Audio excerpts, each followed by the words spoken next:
Namaskar. It is indeed a privilege and a pleasure to welcome the High Commissioner of the United Republic of Tanzania, Her Excellency Anisa Kapufi Mbega, to the studios of Akashvani. And today is World Swahili Day. Swahili is a prominent language that is spoken in many parts of East Africa. And incidentally, Swahili is a language that has transmissions over Akashvani for more than 6 decades now. Ma'am, welcome to the studios, and I would like to know from you about the significance of the World Swahili Day. Thank you so much. Tanzania is the mother of Kiswahili language, and I'm proud that Kiswahili now has been widely spoken in many countries of the world, and we commend UNESCO for choosing the 7th of July to become Swahili Day worldwide. Why Swahili is important? Swahili, as we know, the language is one of the main factors for unification of people. And Kiswahili, as I said, it originated from Tanzania.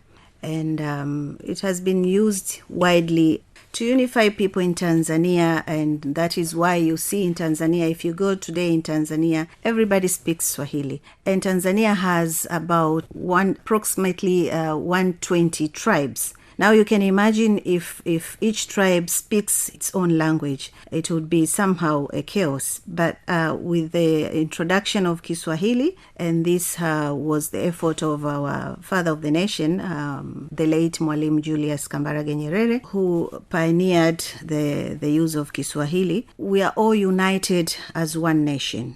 You wouldn't find people asking like, are you from which tribe? No, we see ourselves as one family. And Kiswahili didn't end up there. It went further to make sure that it is used during the liberation of many of the African countries. Tanzania played a great role in that, in ensuring that most of the African countries are also liberated. And Swahili was also a part of it. So as you can see, it has played a major role. And is still playing a major role, and this is why you see even now Swahili is being used in the African Union, in the SADC, in the East African Community as a medium of communication, official language of communication. So we are proud that many countries now are joining together to speak Swahili, and it is estimated that according to the UN statistics, around 500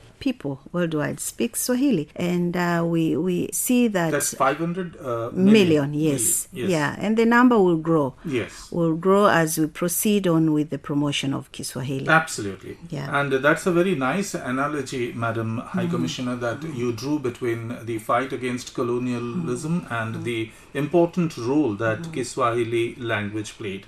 And of course, India and African continent have very deep ties going over centuries.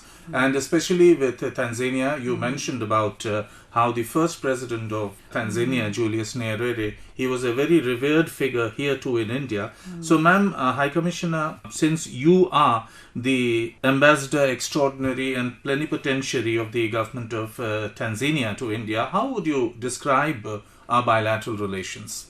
Our bilateral relations between Tanzania and India has been excellent at all levels. And since the establishment of our diplomatic relations about 60 years ago, more than 60 years ago actually, we've been sharing a vibrant economic, commercial, defense, security, ICT, education, health, business ties, people-to-people contacts, and others. So our relation is really growing to become really an excellent on that level. And India is one of our great partner in terms of trade and investment. And it is the third largest trading partner of Tanzania, with bilateral trade volume of US dollars 4.5 in 2021 and 2022, according to the statistics. And it is one among the top 5 investment sources in Tanzania, with 3.6 billion worth it. And in 2021 and 2022, we registered a total of 630 investment projects. And these have created around 60,000 new jobs in Tanzania. Great. So as you can see, we have a very good bilateral relations. And not only that, even the exchange of visits between our leaders, our top leaders between the two countries also continues to strengthen our bilateral relationship. Yes, ma'am. India and Tanzania have similar views on clean energy, climate action, resilient supply chains, etc. So how do New Delhi and Dar es Salaam hope to carry forward their views on these important issues? Thank you, Mr. Kaushik. As you know, India is one of the countries endowed with potential renewable energy resources, and so it is Tanzania. You can imagine a country of 1.4 billion people. Sustainable and clean energy is of paramount importance. And as we know, that the use of clean and renewable energy is one of the major means to counter the effects of climate change. Tanzania is in supporting of protecting the climate through the use of clean energy.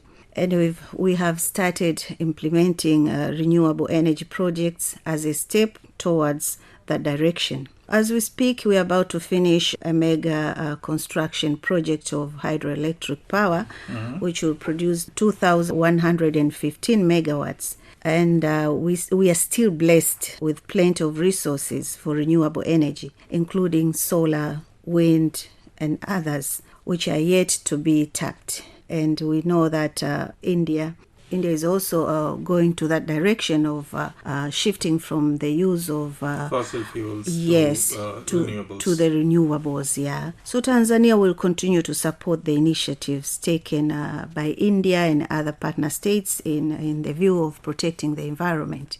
And with that also, we're inviting our Indian partner to come and invest in Tanzania in the sectors of wind, solar, and hydro as well. As I mentioned, we have potential in that areas. Our Honorable Prime Minister paid a state visit to Tanzania in July 2016, and Prime Minister Modi described Tanzania as a very reliable friend. And can you tell us about that visit and also about the progress in the water resource management and development? An MOU was signed on that during that visit. Yeah, as I said earlier, the visit of Prime Minister Shri Narendra Modi ji is an indication of our good, excellent bilateral relationship between Tanzania and India. And with that, the outcome of that visit, we managed to secure some projects, water projects from the Indian government. And Tanzania appreciates so much the role of Indian government in improving our water sector in Tanzania. And the water sector is one of the major priority of our current president, Dr. Samia Suluhu Hassan, president of the United Republic of Tanzania. This is one of our major priorities in ensuring that every region, every family have access to safe and clean water. And because of good relationship between Tanzania and India, we've managed to have those projects. And Tanzania is a beneficiary of a water project of about $1 billion from the government funded by the government of India. And some have already been completed, some of the projects, and some are still under implementation. That's wonderful to hear. And a total of 28 cities will benefit from that. So we thank the government. Apart from the, socio-economic aspects of the bilateral relations, we also share deep cultural ties, I still remember that in our Swahili service few years back, we used to also have a very popular segment of Hindi film songs. And they were, of course, broadcast for the Indian community, who now probably number around 65 to 70,000. Even they used to make requests just to listen to Hindi songs over Akashvani. So I just wanted to know from you, how do we take our cultural ties ahead? One of the most influential aspects which can be used to deepen our cultural ties is the use of the language. And as I said, it is one of the strong unifying factors. And this can be taken in many aspects, including the promotion of Kiswahili language to our Indian friends. All India Radio, as you know, you've been doing a fantastic job of promoting Kiswahili language for over 6 decades now, and we truly appreciate that. We can still do more on this area, including exchange of visits between All India Radio and our institution back home. And you remember when I just arrived, I was talking to the director there, trying to see the possibility of forging collaboration between All India Radio and our TBC, Tanzania Broadcasting Corporation, so that we can take further the Kiswahili, the promotion of Kiswahili, and share experiences in that area. Tanzania can also provide teachers for teaching Kiswahili. That's wonderful. We can collaborate with Kiswahili institutions such as BAKITA and BAKIZA for the promotion of Kiswahili in India. Also, another way taking the cultural ties deeper is the use of the film industry. You have spoken well. Tanzanians, not only the Tanzanians with Indian origin, but Tanzanians as well. Yes, of course. Yeah, they are fun. They are passionate of Indian films and the songs as well. We can use this opportunity to use the film industry to go there in Tanzania and shoot their film there. Use the attraction in Tanzania to have the film there. We've got so many attractions in Tanzania which can be used for film making in Tanzania. So we welcome the film industry in Tanzania to come in, as a destination for filming. But also education is another area which can be used for promotion of culture. And as we know, Tanzania and India is a very good partner in education. Lots of students, Tanzanian students, come here to India to study. And while studying, they interact, they share their culture and such kind of things. So there's many ways we can do to promote our culture. Ma'am. You have seen the various changes in India over the last 9 years, especially, schemes like the free gas connection, which is known as Ujjwala, then the Janadhan Aadhar Mobile Trinity. Now, this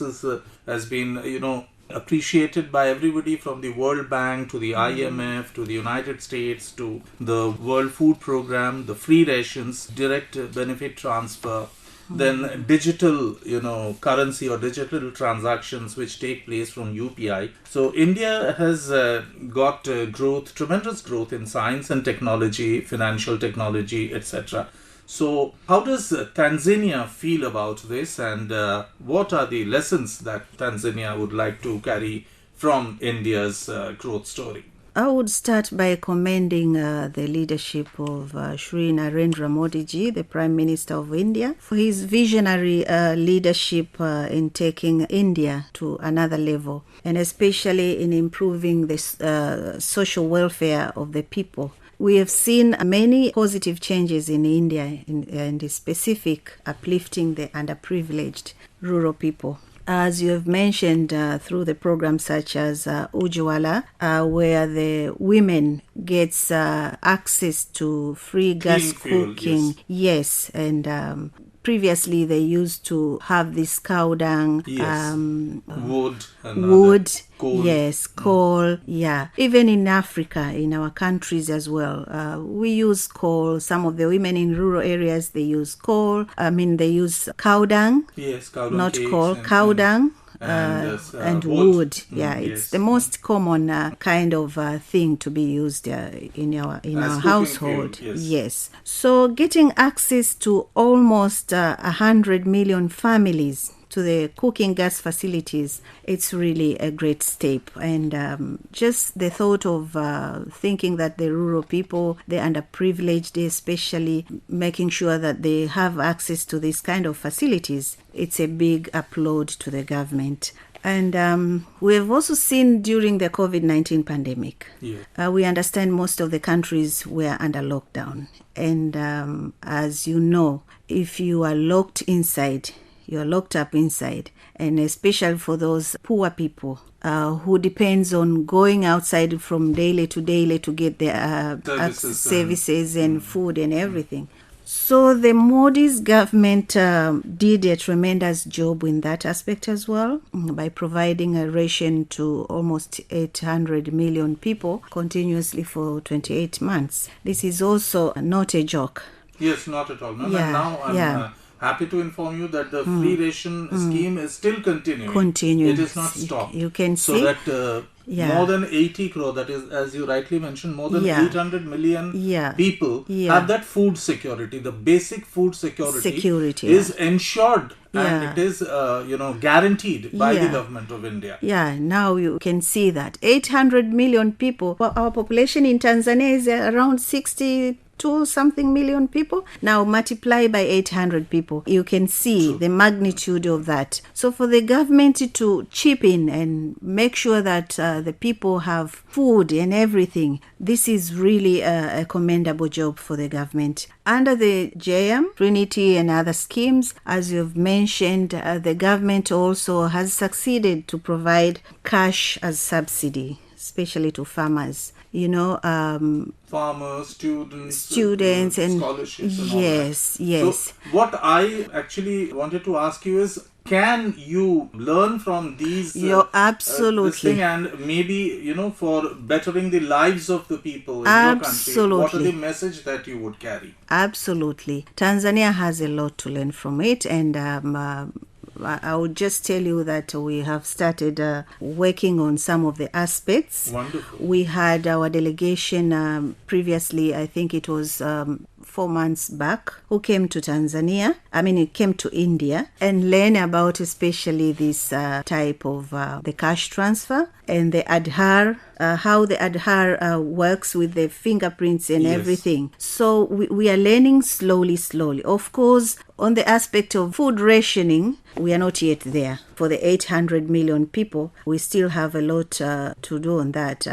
Comparing with our economy in India is more very advanced on that. But there are some other lessons we can learn from India, like even the gas. We have also gas reserves, and we are also learning and see how we can utilize that gas to make sure that every household at least gets some access to the clean fuel. Yes. So we have a lot to learn from that aspect. I'm sure that you and the High Commission of Tanzania will be studying the other welfare schemes of the government and maybe collaborating with the government of India to take some of the finer points of these schemes back home. Yeah, sure. Ma'am, High Commissioner, up to now there have been 3 India-Africa Forum summits, and that acts as a bridge between India and the African continent, and the Honorable Prime Minister also has focused on Africa. There have been large-scale visits from India and also from the African continent. So how do you see the larger India-African Union role in the coming years? The India-African Forum Summit is a very important platform for strengthening cooperation between India and African countries. It is an important forum for exploring more areas of cooperation at different levels and fields. We know that it is at this forum where most of the development projects in the African countries under the lines of credit originated from. During this forum, leaders from many countries of Africa get a chance to come and interact with their counterparts from India and make decisions which have impact on their people back home. So this is a very important forum, and when you speak to Indian, when you speak about African continent, obviously you speak about African Union, because African Union is a composition of the countries from the African continent.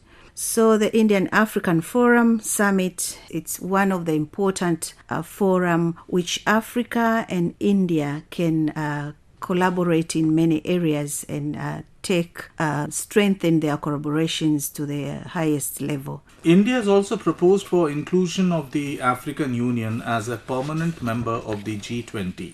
So how do you view this development, Ma'am High Commissioner?